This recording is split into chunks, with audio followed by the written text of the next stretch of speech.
পাকিস্তানের ঘরের মাটিতে ফেভারিট দল পাকিস্তান নিজেদের ঘরের মাটিতে টসে জিতে বোলিং করার সিদ্ধান্ত নেওয়া, কারণ পাকিস্তানের বোলিং অ্যাটাক যথেষ্ট ভালো।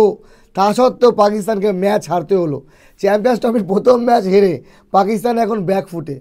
2017 চ্যাম্পিয়ন্স ট্রফির চ্যাম্পিয়ন পাকিস্তান, এবার কি তারা সেমিফাইনালে পৌঁছাতে পারবে?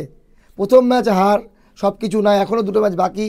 পাকিস্তান যদি দুটো ম্যাচ জেতে নেট রান রেট ভালো থাকে তাহলে পাকিস্তানের এখনও সম্ভাবনা আছে। খেলা এখনও অনেক বাকি, শুধুমাত্র একটি ম্যাচ হেরেছে পাকিস্তান। নিউজিল্যান্ডের কাছে পাকিস্তান আরও একবার ম্যাচ হারলো নিজেদের ঘরের মাটিতে। চ্যাম্পিয়ন্স ট্রফির প্রথম ম্যাচ পুরো একেবারে মাটিতে লুটোপুটি খেয়ে গেল পাকিস্তান নিজেদের ঘরের মাটিতে। টসে জেতার পর এভাবে ম্যাচ হারবে? পাকিস্তানের লক্ষ্য 321 রান। আমি এর আগের ভিডিওতে বলেছি অনেক বড় লক্ষ্য। পাকিস্তানের জয় খুব একটা সহজ হবে না, কিন্তু পাকিস্তানের ব্যাটিং খুশদিল শাহ 69 রান 49 বলে, এটা বাদ দিলে বাকি পাকিস্তানের ব্যাটিং অ্যাভারেজ হয়েছে।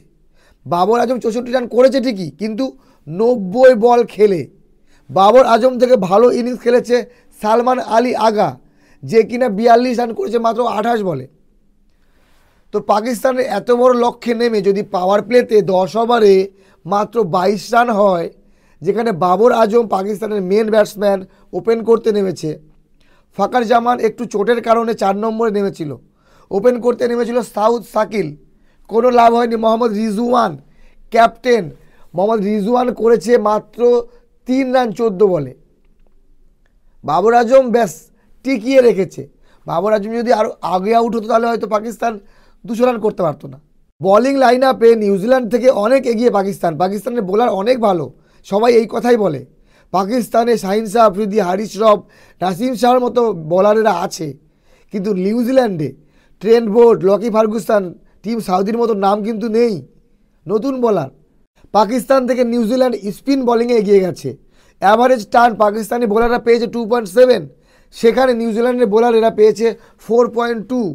নিউজিল্যান্ডের 3 জন স্পিনার বল করেছে, ব্রেসওয়েল, গ্ল্যান ফিলিপস এবং স্যান্টনার। পাকিস্তানেরও 3 জন স্পিনার বল করেছে, খুশদিল শাহ, সালমান আলী আগা এবং আবরার আহমেদ। তবুও বলা যেতে পারে যে পাকিস্তান বোলিংয়ে কিছুটা পিছিয়ে গেছে। নিউজিল্যান্ডের বোলিংয়ের কাছে পাকিস্তানের ব্যাটসম্যানেরা অসহায়।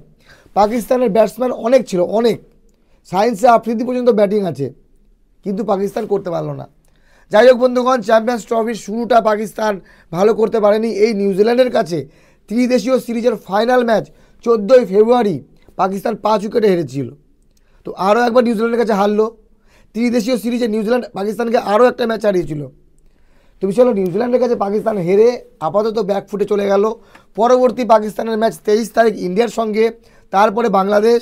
পাকিস্তানের জন্য বড় চ্যালেঞ্জ প্রথম ম্যাচ হারের পর। আপনাদের মতামত জানাবেন। আগামীকাল ম্যাচ আছে বাংলাদেশ ভার্সেস ইন্ডিয়া। শুভকামনা রইল দুই দলের জন্য।